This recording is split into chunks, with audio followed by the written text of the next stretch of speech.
जी, break से आ गए वापस। और ब्रेक पे जाने से पहले मैंने आपसे कहा था कि बात होगी सबसे पहले ईरान और इसराइल में होने वाली जंग पर।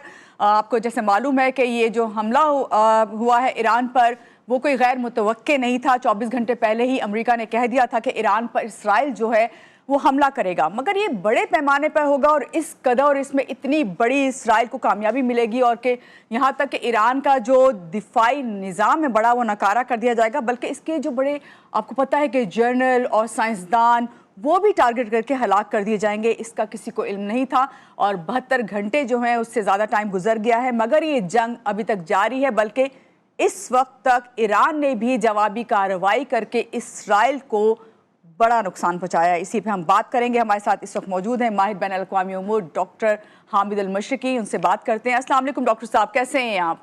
जी वालेकुम सलाम, थैंक यू। मैं ठीक, आप सुनाइए। बिल्कुल ठीक ठाक। पहले तो आपको सुबह बखैर। और यहाँ पे बात करेंगे, जब बात हो रही है कि इस वक्त ना सिर्फ ईरान बल्कि सारी दुनिया को इल्म था कि हमला होने वाला है, आखिर वो दिफा करने में क्यों कामयाब नहीं हुआ? देखिए मानूर, बात यह है कि जिस अंदाज में इसराइल ने हमला किया उसके अंदर एक चीज बड़ी वाज़ेह है, वो ये कि उसने जो शहरी मुकामात को टारगेट किया, जहां पर गुंजान आबादी थी, और वहां पे बहुत सारी जो लीडरशिप है वो एक तरह से पनाह लिए हुए थी। सो इस हवाले से कहीं ना कहीं इंटरनली फेलियर है इंटेलिजेंस का ईरान का। और दूसरी बात ये कि बहुत सारी उंगलियां उठाई जा रही हैं कि उनको इतनी जो है वो प्रिसाइज इंफॉर्मेशन कहाँ से मिली। या तो मोसाद का बड़ा स्ट्रांग नेटवर्क है तेहरान के अंदर या ईरान में, या फिर बात ये भी की जा रही है कि उनको रॉ की असिस्टेंस हासिल थी। इंडियन जो वहां पर मौजूदगी है ईरान में बहुत ज्यादा, उसने असल में दरअसल ईरान को बहुत नुकसान पहुंचाया, और उन्होंने जी, मोसाद और इसराइल का साथ दिया, और उन्होंने जो इंटेलिजेंस की हेल्प की, जिसके तहत ईरान को इतना नुकसान उठाना पड़ा। इस सब के बावजूद जो है अहम बात है वो ये है कि ईरान ने जो जवाबी कार्रवाई की है उसकी भी इसराइल को और दुनिया को तवक्को नहीं थी। दुनिया बिल्कुल। का ये ख्याल था कि शायद इसराइल के पास कोई इतना वो आयरन डोम है, और वो सारा कुछ जो है वो किसी भी तरह इसराइल के शहरों में, हैफा, तल अवीव और दूसरे शहरों में मिसाइल या इस तरह के ड्रोन्स को रोकने में कामयाब होगा।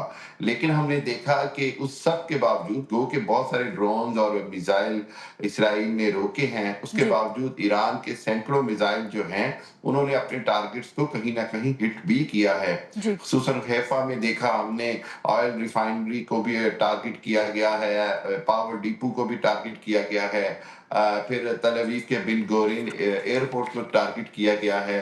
फिर उसके अलावा नेतन्याहू के जो आबाई घर है और जो उसका जी। इलाका है उसको टारगेट किया गया है।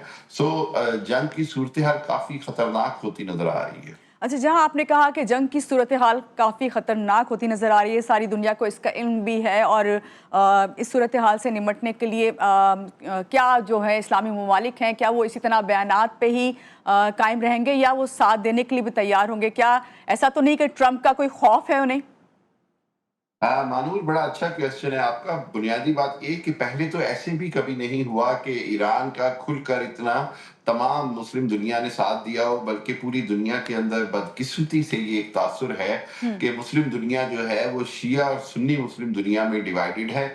और राइट। जो ईरान है उसके साथ जो शिया ममालिक हैं, जबकि दूसरी जानिब सुन्नी ममालिक जो हैं वो सऊदी अरब के साथ होते हैं। लेकिन पाकिस्तान और तुर्की और इस जैसे जो मुल्क जो कि उम्मत के इत्तेहाद के लिए कोशिश करते हैं, वो मेरा ख्याल है उनकी कोशिशें कामयाब रही हैं। और इस वक्त सऊदी अरब भी बराबर खड़ा है ईरान के साथ, इसी तरह अरब ममालिक भी खड़े हैं ईरान के साथ। और वो उनका ये कहना कि ये इसराइल की जारहियत है, जी, इसराइल को इस हमले की कीमत जो है वो चुकानी पड़ेगी। तो मेरा ख्याल ये बहुत अच्छा साइन है, और कोशिश ये होनी चाहिए कि ओआईसी के प्लेटफॉर्म से जब जो इस्लामी ममालिक है उनका एक मुश्तरका पैगाम जाए, और दुनिया को पता चले कि अब जो उम्मत मुस्लिमा है वो इकट्ठी है, और उनको ये नजर आ रहा है कि अगर इकट्ठे ना हुए तो अगर आज इसराइल ईरान की बारी ले आया है तो कल को पाकिस्तान की बारी भी आ आ सकती है तुर्की की, ईरान और जी सऊदी अरब की। दुनिया जानती है कि अल्हम्दुलिल्लाह पाकिस्तान एक एटमी ताकत है, और पाकिस्तान अपने खिलाफ किसी भी किस्म की जारहियत का भरपूर जवाब देगा। और हमने देखा कि हमने जब 6 मई से 10 मई के दरमियान इंडिया को भरपूर शिकस्त दी, पूरी दुनिया ने देखा, तो उसके अंदर इसराइल के ताउन से इंडिया को बहुत सारी मदद हासिल थी, चाहे वो हैरोप जो हैं ड्रोन्स हों या दूसरी टेक्नोलॉजी हो। जी सो पाकिस्तान ने बैक वक्त दुनिया की कई ताकतों को शिकस्त दी। राइट। तो अगर मुसलमान ममालिक फैसला करें तो बहुत कामयाबी इंशाल्लाह मिल सकती है। बिल्कुल डॉक्टर साहब, ये बताएं कि एक सवाल ये भी जहन में आता है, सब लोग जब इस तरह के इस वॉर टेरर के ज़माने में हम लोग जो हैं इस वक्त सब लोग गुजारा कर रहे हैं, चाहे वो पाकिस्तान और इंडिया की जंग हो, चाहे वो इस वक्त इसराइल और ईरान का में जारी जंग हो, यहाँ पर लोगों के जहन में ये सवाल भी आता है कि इसराइल के ईरान पर हमले का असल आखिर मकसद क्या है? इसराइल और अमेरिका क्या हासिल करना चाहते हैं? देखिए मानूर, पिछले 30 साल से एक तरह से इसराइल ने ईरान के खिलाफ एक महाज बनाया हुआ है, हम्म। और उसके नतीजे में ईरान ने भी अपनी पूरी कोशिश की कि अपने आप को ताकतवर करे मिसाइल टेक्नोलॉजी में, ड्रोन जी टेक्नोलॉजी में, और दूसरी सुपरसोनिक और दूसरे जो मिसाइल क्रूज मिसाइल उस सिस्टम में।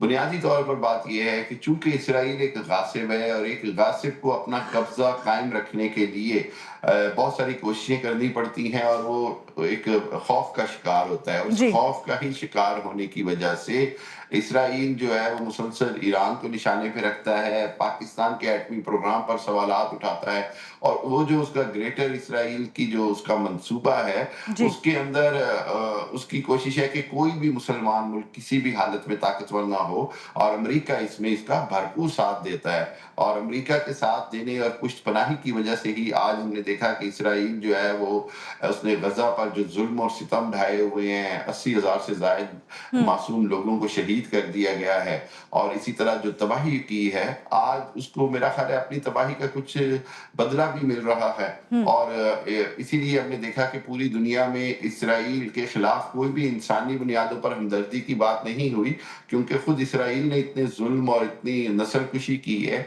कि दुनिया ये जानती है कि इसके बाद खुद इसराइल को इसके लिए तैयार रहना चाहिए था। ये एक बुनियादी फर्क है। सही। अच्छा डॉक्टर साहब, यहाँ पे ये जो हालत जंग में इस वक्त सब चल रहे हैं, ये तमाम सूरत हाल देख रहे हैं, तो इसमें कोई मुज़ाकरात आप समझते हैं कि होना मुमकिन है या किए जा सकते हैं? देखिए मानूर, इवेंचुअली तो मुज़ाकरात ही होने हैं, और मुज़ाकरात पे ही जंगें ख़त्म होनी है। अगर तो इस जंग ने बढ़ना नहीं है, और खुदा ना करे कि इसके अंदर और फ़रीक शामिल हो जाए, हम्म। चाइना शामिल हो जाए, खित्ते के ममालिक शामिल हो जाए, अमेरिका शामिल हो जाए, फिर तो ये जंग बहुत ख़तरनाक सूरत-ए-हाल इख्तियार कर जाएगी। हम्म। लेकिन अगर हम उससे पहले देखें तो कहीं न कहीं दोनों ममालिक को कोई मुज़ाकरात की टेबल पर बिठाने वाला हो, बैठें। और अभी हमने देखा कि रूसी सदर पुतिन ने एक बड़ी अहम पेशकश की है कि जी मैं इन दोनों के दरमियान मुज़ाकरात कराने को तैयार हूँ, और मैं हम्म। समझता हूँ कि इनको मैं किसी न किसी एग्रीमेंट पे पहुँचा सकता हूँ।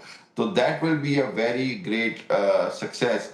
और मेरा ख़्याल ये है कि मौजूदा हालात में शायद पुतिन की बात जो है वो ईरान भी मान ले और इसराइल भी मान ले, और कोशिश होगी कि इसराइल को अब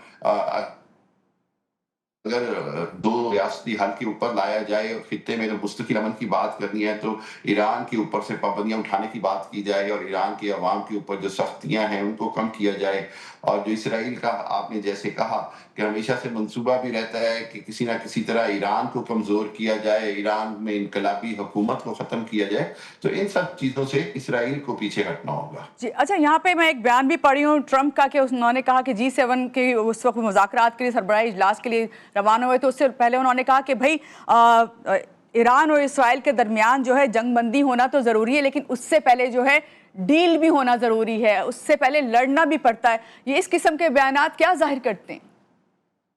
देखिए वही मामला है जिस तरह आपको याद होगा कि 6 मई पर ये अमेरिका ने बयान दे दिया कि ये पाकिस्तान इंडिया की जंग है, हमारा इससे लेना देना कुछ नहीं है। और जब अल्हम्दुलिल्लाह पाकिस्तान ने बुरी तरह मारा भारत को और धूल चटाई, तो उसी वक्त फिर इंडिया तो भागा हुआ अमेरिका के पास गया, अमेरिका ने मुज़ाकरात कराए।